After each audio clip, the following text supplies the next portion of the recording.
Welcome to the podcast, Amazing Tales from Off and On Connecticut's Beaten Path, and I'm your host, Mike Allen. Have you ever had a tour of the inside of the stunning United Nations headquarters building in New York City, or have you at least driven by it? It's located right on the banks of the East River on an 18-acre site with views of Brooklyn right across the river. Well, it wasn't supposed to be there. It was supposed to be here in Connecticut, in Greenwich. Well, here to tell us this unbelievable story of how the UN almost consumed most of Greenwich is Robert Marchant. Robert's a veteran newsman with the Greenwich Time newspaper. He wrote a local history book, Westchester, History of an Iconic Suburb, and he calls himself a student of public policy and public safety. He'll be along in just a moment with this incredible story. This week's trivia question: back in the 1970s, thousands of people used to line up at night on a street in Bridgeport to try to catch a glimpse of it, or at least hear it. What is it? Now stick around after the main program for the answer, because then you'll know the topic for next week's show. Amazing Tales from Off and On Connecticut's Beaten Path is brought to you by our sponsor, Yale New Haven Health. Yale New Haven Hospital was the very first hospital in Connecticut. They opened their doors 200 years ago and later introduced the entire country to the use of penicillin and chemotherapy. Today, some of the brightest minds in medicine choose to work there, and it's the primary teaching hospital for the prestigious Yale School of Medicine. For more information, log on to ynhhs.org. That's ynhhs.org. Turtle Bay in New York City. No, it's not water. It's actually a neighborhood. Maybe you've heard of it. They also refer to it as Midtown East. There's a lot of very impressive New York City addresses and well-known landmarks within this Turtle Bay neighborhood. St. Patrick's Cathedral, for starters, Grand Central Station, the Chrysler Building, the Four Seasons Hotel. Maybe you've heard of the luxurious Sutton Place South apartment complex, and yes, even Trump Tower. Well, one other very iconic address, the United Nations. Now, occasionally here on Amazing Tales CT, we'll cross the border into Massachusetts or New York to complete a particular story about our state history, and well, so it is today that we venture to the banks of the East River in Manhattan to tip our hat to the fantastic UN complex, which is going to be 75 years old this year. Now, what you may not know about the UN is that it actually wasn't supposed to be in New York City at all. In fact, if the UN Search Committee had had its way, the UN would be in Connecticut, North Greenwich to be precise. Now, the story of why it's not in Connecticut is incredibly intriguing and full of rather tantalizing political and social drama. So we're fortunate to have with us today an expert on the topic who will sort it all out for us, Robert Marchant. Robert wears several hats and has a lot of interests. He's a journalist, an author, a local history enthusiast, and a student of public policy and public safety. First and foremost for today's episode, he's a veteran reporter with the Greenwich Time newspaper. And as you're about to hear, that newspaper was at the center of one of the more epic territorial battles of the 20th century in the United States. Robert, I want to set the scene for what was going on at the time so that people can get their minds around what was happening in Greenwich, Connecticut. So it's 1945. World War II is over. The Allies have won, but they've lost a lot, too. They've lost a lot of people. There's a lot of, sort of grim determination to try and make sure that the world can come together and never have something like this happen again. So 51 countries band together and decide they're going to form this free city of the United Nations, this vast international city like Vatican City in Rome. And what they do is they form a secret committee to take a look at sites. And what can you tell us about that? The Site Committee for the United Nations looked at a range of locations for the future home of the United Nations. They initially met in San Francisco.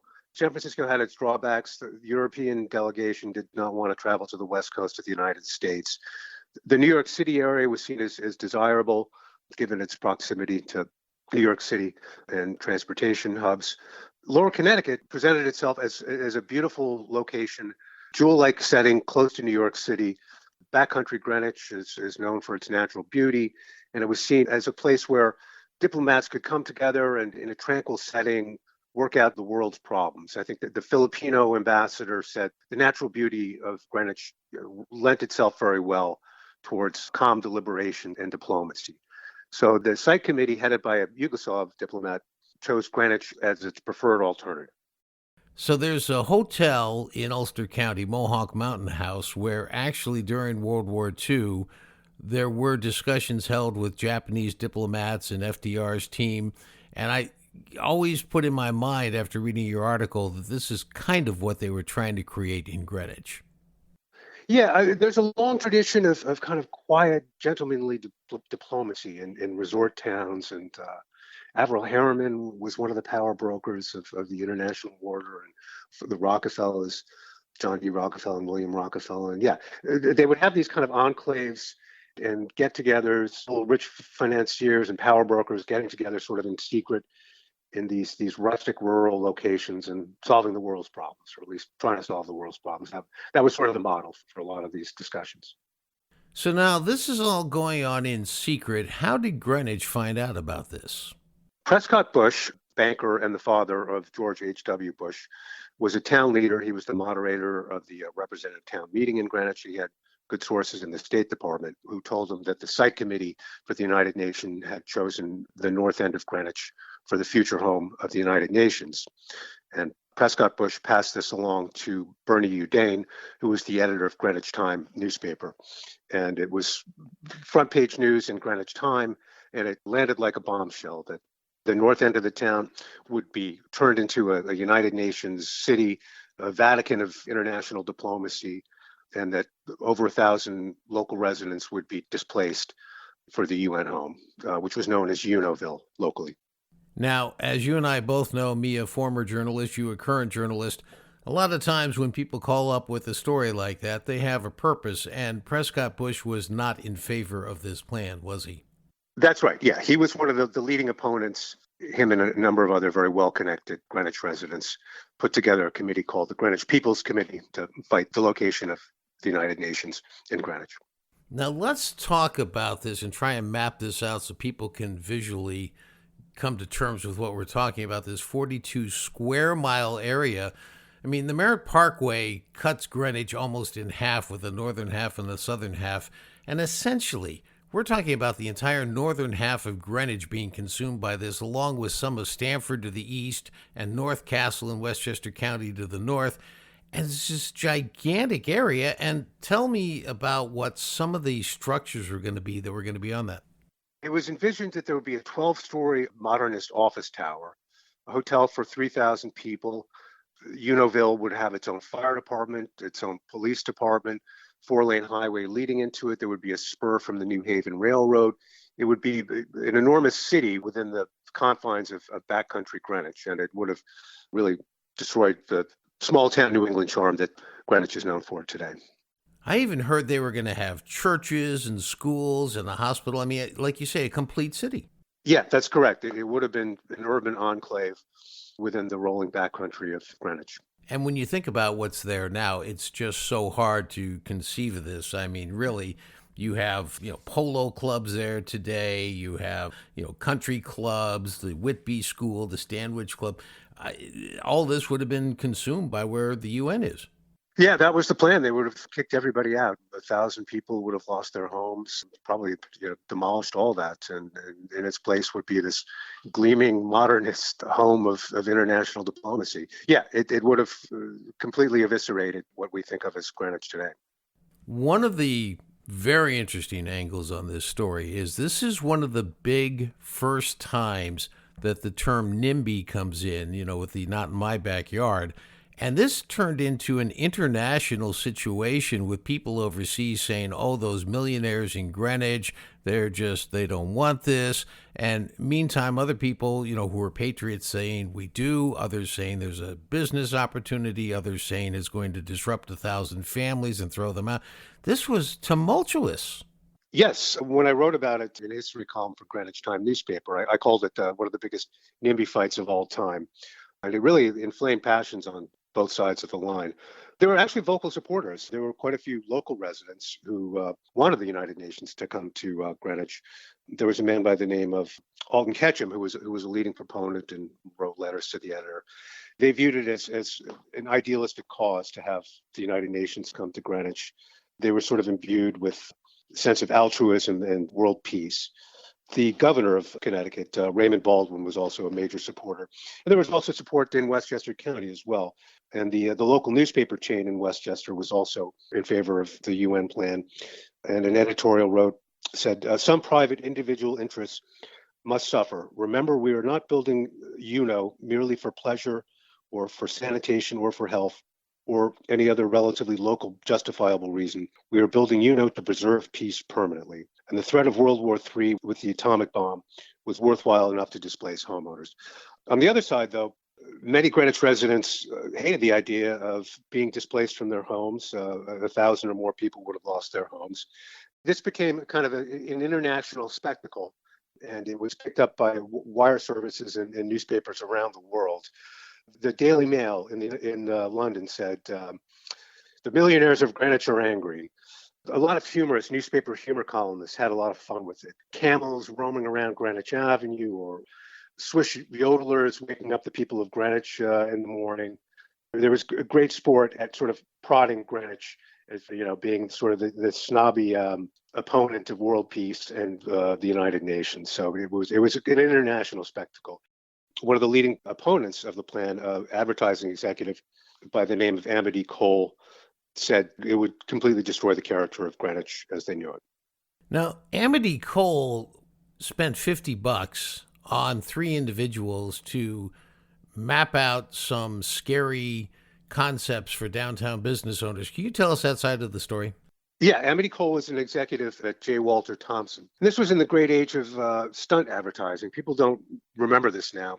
Stunt advertising was a way to get the message out and create word of mouth and buzz. So Amity Cole had the same idea, to create sort of a furor. And he hired these 3 men, 3 laborers. One of them would have been Irish. 2 of them were apparently Syrian. They walked around and spoke this kind of Pidgin Latin. 2 of them were wearing a fez. They marked out chalk marks on Greenwich Avenue with the idea that even the merchants of Greenwich Avenue would be thrown out and evicted from their properties as a result of Unoville. And he later said it was the best $50 he ever spent.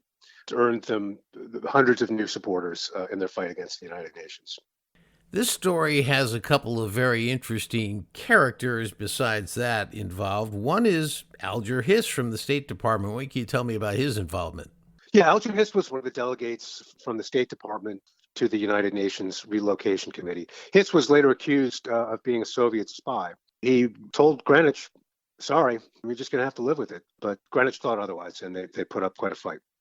When you talk about NIMBY fights and lively debates, I've been involved in a couple over the years and certainly understand them. This one took on, just as you put in your article, I mean, this was just gargantuan in terms of the importance of this debate, and so much pressure on the town to take this new United Nations headquarters, or Unoville as they were calling it.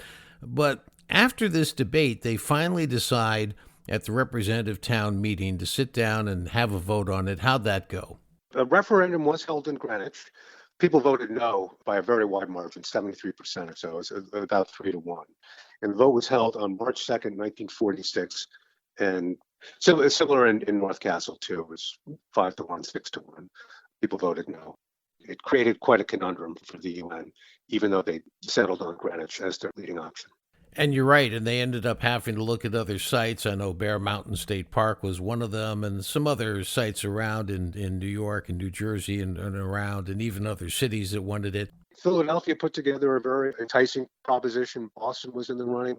Stanford made a proposition. San Francisco also. So lots of other cities were in the running.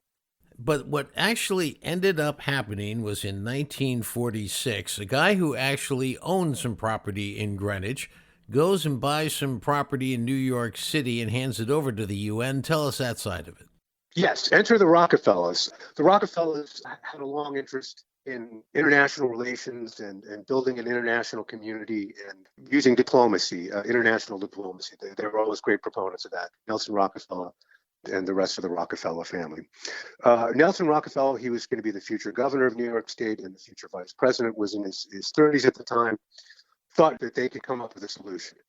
Nelson Rockefeller spoke with his father, and they settled on a plan to buy a 14-acre parcel on the east side of Manhattan, tenements, former slaughterhouse.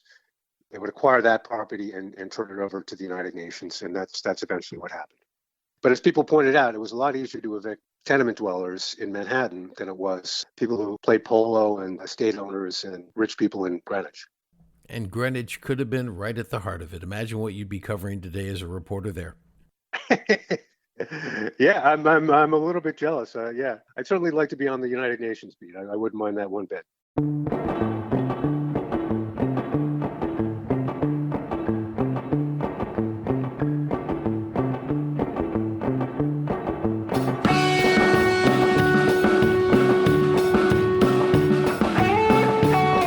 Well, that wraps up this episode of Amazing Tales from Off and On Connecticut's Beaten Path. And just to show you how much security has impacted us today, back when I was in elementary school, I hate to say that was the early 1960s, we were on a class trip to the UN, and they let us actually sit in the diplomats' chairs, put on their headphones, and then switch the knob on the handle there so we could hear the different languages that were being translated for all the diplomats to hear. Incredibly impressive. Today, well, you can't even sit in the seats. I want to thank our guest for today's program, Robert Marchant, veteran reporter for the Greenwich Time and author of Westchester, History of an Iconic Suburb. The answer to this week's trivia question, the question was, back in the 1970s, thousands of people used to line up at night on a street in Bridgeport to try to catch a glimpse of it, or at least hear it. What is it? Well, the answer is the Lindley Street Poltergeist. The next week on Amazing Tales CT, before you go and write this off as another supernatural hoax, you ought to know that the Lindley Street Poltergeist is still considered to be one of the most potentially credible supernatural stories in the country. We're going to look to separate fact from fiction on next week's program. Amazing Tales from Off and On Connecticut's Beaten Path is a production of True North Associates, LLC. This is Mike Allen. Be safe and please stay healthy.